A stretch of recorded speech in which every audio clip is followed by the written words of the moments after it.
ngayong adlaw sa tanan, migo, miga. So kung ganahan ka mamati diri miga, migo, pwede ra mamina. Kung dili ka ganahan, pwede ra nimo scroll down, scroll up nimo. So kung ganahan ka, pwede ta mag-iskot sa atong maiskutan. Pinagi sa kinabuhi ug sa pulong sa Ginoo. So ang una lang ko i-share gamay bahin sa pulong sa Ginoo kining prolalom daghang tag makatunan. Kini nga Proverbs 1 verse 7. The fear of the Lord is the beginning of knowledge, but fools despise wisdom and instruction.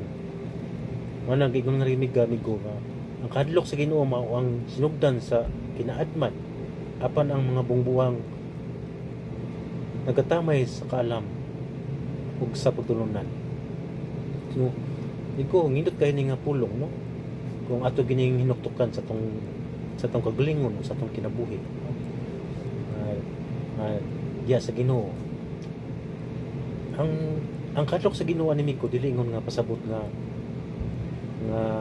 nahadlok ka kay dili ni kadlok nga pareho sa kadlok sa silot sa tao, no? Silot o tao, kundi ang pagkadlok nato dinhi gingon sa pulos Ginoo mao ni ang respeto yan nato sa Ginoo, pagtahod nato diha sa Ginoo, paghadlok nga masiyop ug makabuhat og sala batok sa Ginoo. Usa kini ka malumong pagtahod ug makamatibanon nga pagsalig sa iya. Igo importante kayo ang nga natay respeto pagtahod sa Ginoo kay pinagi diha makabaton tag kaalam diha sa Ginoo, no? Kay ang tinud nga kaalam dili gikan sa libro, eskwelahan, nagsugod pin sa kasing-kasing o masayop sa pagtuman sa Ginoo. Kung ato ilon siya nga masabtan nato ang tama o sayop, no? So kung diya sa sakto og sayop makabuhat kita og sakto nga desisyon nga hindot gyud kayo, no? Ano gingon amigo nga ako gingon ba kabalo ba ka nga ang kahadlok sa Ginoo mao ang sinugdan sa kinaadman, no? So ang pagtahod, pagrespeto diha nato sa Ginoo may sinugdan sa kinaadman. O nagisulti ni King Solomon, nagsulat ni si King Solomon, anak ni David. Unsa ni si King Solomon? Mao na sa unang panahon sa Israelita, mao na siya ang pinakadato, pinaka bright, pinaka malamon nga tao, pinaka dungganong nga tao, kugamanang nga tao sa panahon sa Israel sa unang panahon. So no, so yan ang gisulti mi ko nga ika nga mahadlok ta sa Ginoo. Ay kung mahadlok ta sa Ginoo, nang mindot kayo ang atong ang ganti, mindot kayo ang atong maani sa pagkadlaw sa atong kinabuhi, no? So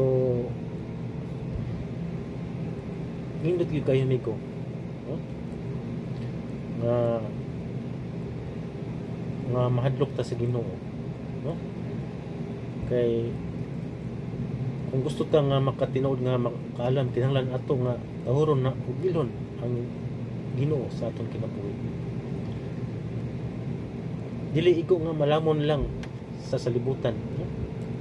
Kinahanglan sa maalam kita gikan sa Ginoo. Kay kung ang Ginoo ang atong giuna, tudloan ta niya unsa ang sakto o giyahan ta niya sa matag adlaw. Busa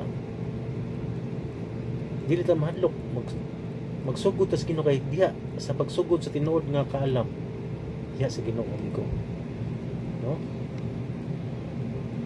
Una ang kahadlok gingon sa Ginoo nga Proverbs 1:7.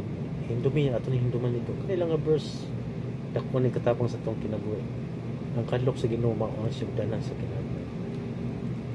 Ang tinud nga kaalam dili gikan sa kalibutan.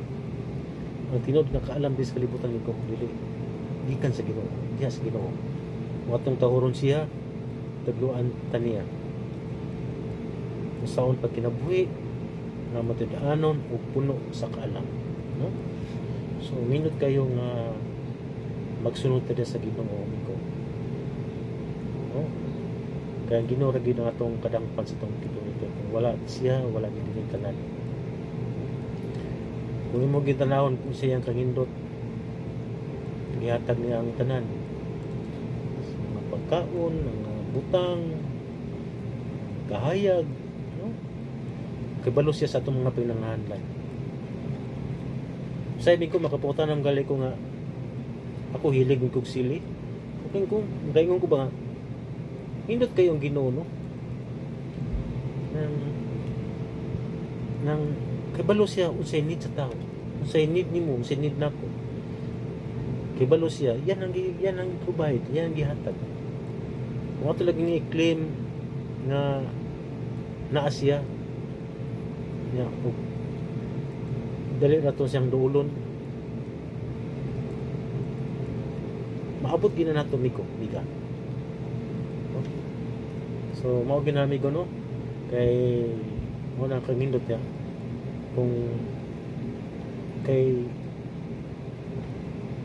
kung dili ta mo si tawag migo, kung dili ta musunod niya, sama ta sa mga bungguang, no? Sama ta sa mga bungguang. Kay nga sa ano siya, apan ang mga bungbuang nagatamay sa kaalam sa pagtulunan. So kung wala ka mosunod sa iyang gibuhat, kung mingon ang Ginoo mao ni buhat ta ha, mao ni sunda anak handapita, mao ni kung dili ta mo buhat ano mi ko sama rasad nga ato siyang gamiran pa, di ba nasaktoy mo ha, ano ba? Kung atong i-relate sa atong kinabuhi, kung atong mingon atong papag mama, nak, nang mao ni buhat ha, kaya kung wa ko nga rin, kani may ablihi, ari ka agi, ana, naisa itudlo ba? Kung dili ta mo sunod sa atong gibuhat, sa sultis ng ginahal, sama ra nga mas maayo pa mo nila, no? Ibuhat kag imuha. So imo siyang wa ka mo tuon niya, ang yang gisugo murag walay bilis imo ba, wala kay paki. So sama sa gibuhat gitudlo sa Ginoo nga mao ni itudlo, anak, mao ni sa diya sa pulo sa Ginoo. So sama ra nga kung atong buhaton isunod ta sa Ginoo. Pero wala nang buhat, sama ra kita sa mga buhat. So atong nagbuhat og kung magbuhat ta kang dili makapahimo sa Ginoo, matawag ta mga pungbuang. Kung magbuhat ta sa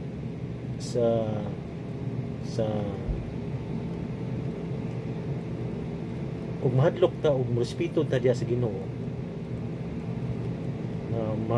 masayop ta kung makabuhatag sala diya sa Ginoo, kasabot nga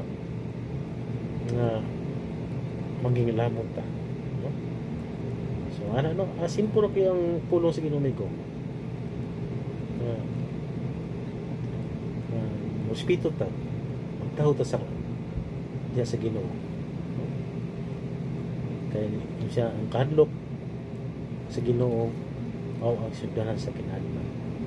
So kung mahadlok ka sa Ginoo, maging lamon ta, apan ang bungbuang nagkatamay sa kaalam sa pagtulunan. So mao na ko kasi ko naot ko namoy makuha nga pagtulunan sa inyong kinabuhi. Salamat kayo, amigo. Thank you kayo. Salamat.